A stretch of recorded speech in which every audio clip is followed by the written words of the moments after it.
Sa aming bayan, merong isang tinatagong sikreto ang kabundukan. Ang makakapal na kakahuyan ay kinukubli ang isang abandonadong establisimento na matagal nang inabandona. Ito ang Air Force Base ng Armed Forces of the Philippines na itinayo noong dekada 80. Dahil ilang beses na namin itong napuntahan, kabisado na namin ang lugar at daanan.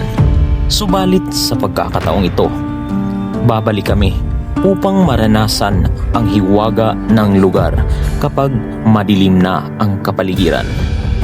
Hindi po kami mga eksperto sa paranormal at nais lang naming magkaroon ng kakaibang karanasan. Ako po si Nico at ito ang Wonderverse. So magandang gabi guys, naghahanda po kami ngayon para puntahan ulit yung abandonadong Air Force Base.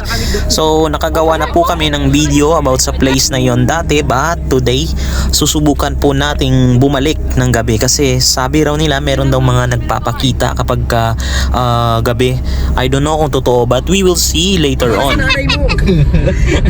Tita, pwede ko bang isama ito si Macy? No, yun na. Hindi basta yun.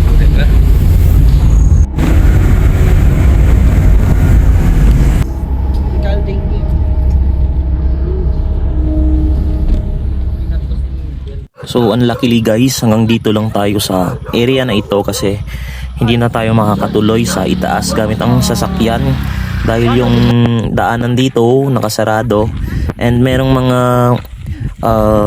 mga equipments dito na ginagamit for road construction, so hindi tayo makakadaan, so no choice, lalakarin na lang natin siya paakyat.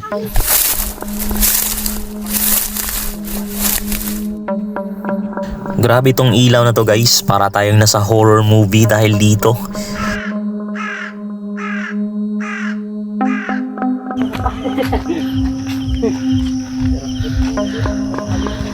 So eto guys yung entrada papunta sa Mount Aliuliu kung saan matatagpuan yung abandonadong Air Force Base. So dati minomotor namin ito, actually may mga umakyat ding mga motor dito, pero sa sitwasyon ng daanan na ito ngayon at dahil na rin sa masyado na siyang naging malubak dahil sa mga nagdaang bagyo, so mahirap talaga itong akyatin. And ang pinakamagandang way lang talaga is maglakad kagaya nitong ginagawa namin. Dali lang. And dito guys, meron ditong isang mahabang hagdan paakyat sa may itaas and aakyatin natin siya. Masok balik naman dura ka mo gyan, no? So dahil wala pa naman ako nakikita guys, medyo wala akong nararamdamang kakaiba or yung pagiging creepy ng lugar, hindi ko pa masyado maramdaman. So I hope later on may makita tayo rito para naman sulit yung ating pagpunta.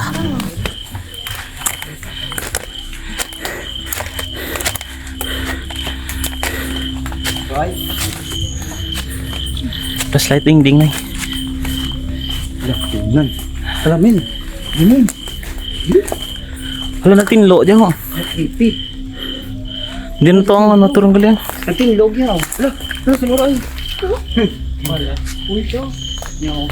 Sunuro yung matatok.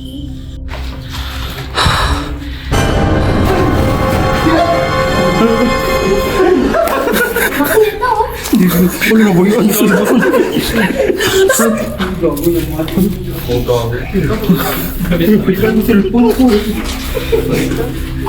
Ang daming paniki dito guys. Akala namin multo na kaya nagsitakbuhan sila. Then, kasi kaya mga sug ng mga kahoy na mga kahoy. Mga kasi kahoy.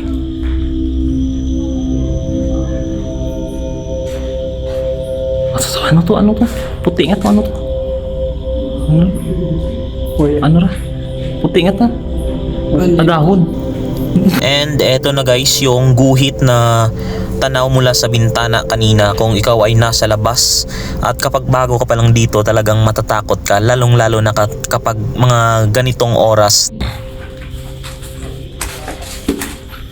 Flashlight eh. Kasi kahit ito biyan. Ano ta? Kasi may makita kita.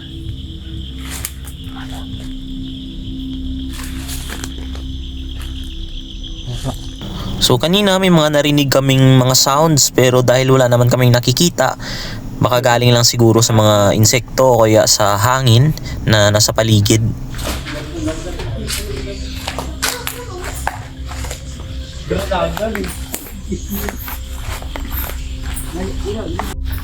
Pasigay, bi, pasigay. Mauna tayo sumabaw. Kaya ano, G? Pasigay na. Ito para lapat pero ito. Hindi ugya kita mga. Hindi takin. Para baka video lang. May panginangnan ba kita? Pangyadi. Gusto ko ganit makakita, gid mo. Kita makikita. Kinanglan gaya makakita. From experience. Utang experience. So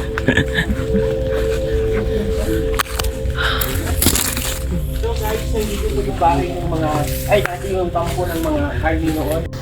Speaking pala guys ng mga sounds kanina no na narinig natin sa labas, siguro galing yon sa mga tunog na ginagawa ng mga ibon na nandito sa loob ng gusali na ito. I don't know, baka nabulabog namin sila sa aming pagpasok kaya yan, tingnan nyo guys, palipad-lipad sila dito sa itaas. Oh, tu panik kan? Hindi na po ba sa itigan? Guys, dito tayo.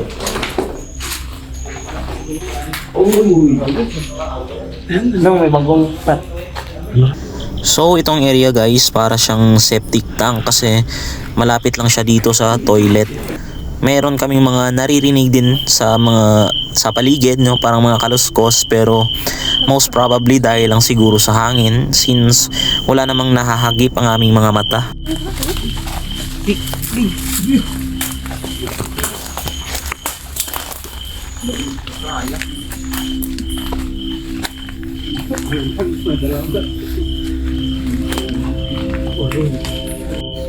So dito guys, sa part na ito yung bahagi ng buong facility na talagang makakaramdam ka ng takot na di mo maramdaman sa mga naunang bahagi kanina kasi guys, mas maraming puno yung nandito and for sure kapag kinakabahan ka, mapagkakamalan mo talagang multo yung mga punong nakatayo rito.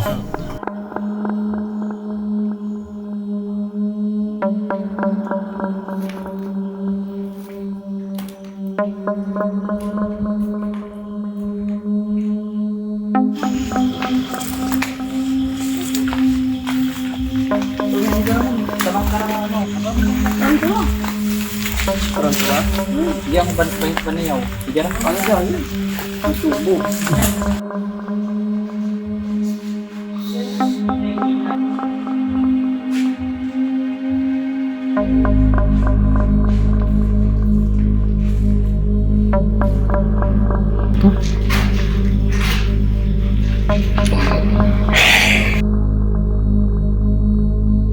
Mana yang kurang?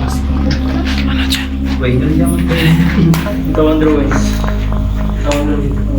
Wait. Log, Nas.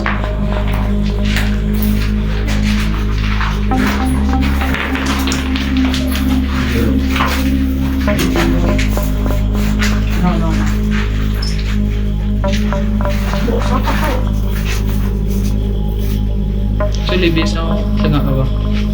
Nakita ko ako. Then, Sabi sa cellphone ko mga Polipay na po cellphone. Tekno. Ano yung mamay sa Pagmel? Tecno Spark ng Polipay. Ano Yung mo? mga tanong. Actually mobile o second hand? Ano tani mo ninong? Actually mobile second hand. Oh, puta, pider Slides mo ba kawi?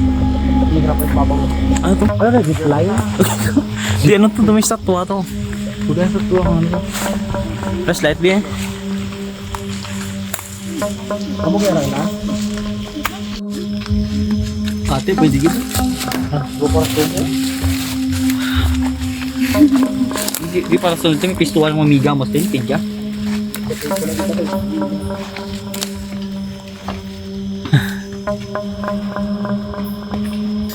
Mahina lang yung hangin pero sumasayaw ng ganyan yung mga halaman. Kala mo naman natatakot mo kami. Wala pa nga kaming nakikita eh. Ang ganda ng shot na to guys. Ayan, tingnan nyo. Parang nasa horror movie tayo, no?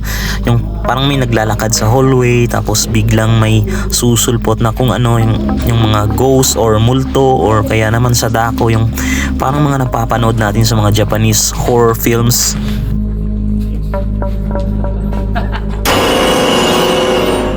So dahil ito guys yung last na kwarto or last na building na pinasukan namin, so pupunta na kami ngayon doon sa may guardhouse malapit, and doon na rin kami maglalatag ng aming tent para mag-overnight. At ito guys, naglalakad na po tayo papunta sa may guardhouse. So dito kami maglalatag ng aming tent at magpapahinga ngayong gabi. So etong area na to guys, nasa itaas na bahagi and for sure malamig dito mamaya. Kaya talagang nagdala kami ng mga jacket pangontra sa lamig. Ano dara mo niya nas kapay Renas? So nandito kami ngayon guys sa may malapit sa guardhouse. Manlo, tamanaw bro. Nagse-set up kami ng tent para sa aming tutulugan. Ano na oras yun, Emel? 9:48. It's already 9:48 PM. And yung ibang kasama namin ayun nagtatabas ng sanga ng punong kahoy para para gawing isa pang tent kasi yung dala namin isa lang. So gagawa kami ng isa pa, improvise lang gamit ang mga sanga ng punong kahoy. So dito guys, medyo madamo dito and basa yung mga damo ngayon dahil sa dew drops. Ayun, nandun sa itaas yung yung guardhouse. Ayun, yung guardhouse. Gusto ko basa mo ba niya? Dramisi lang. Yan yung guardhouse guys. Ba't parang may tao?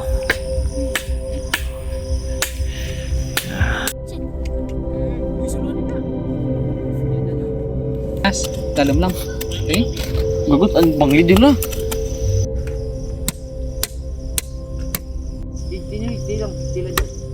Kanako niyo grunto. Mga gud mo man tang. Puta na tres diyan. Krako, daran dagilong.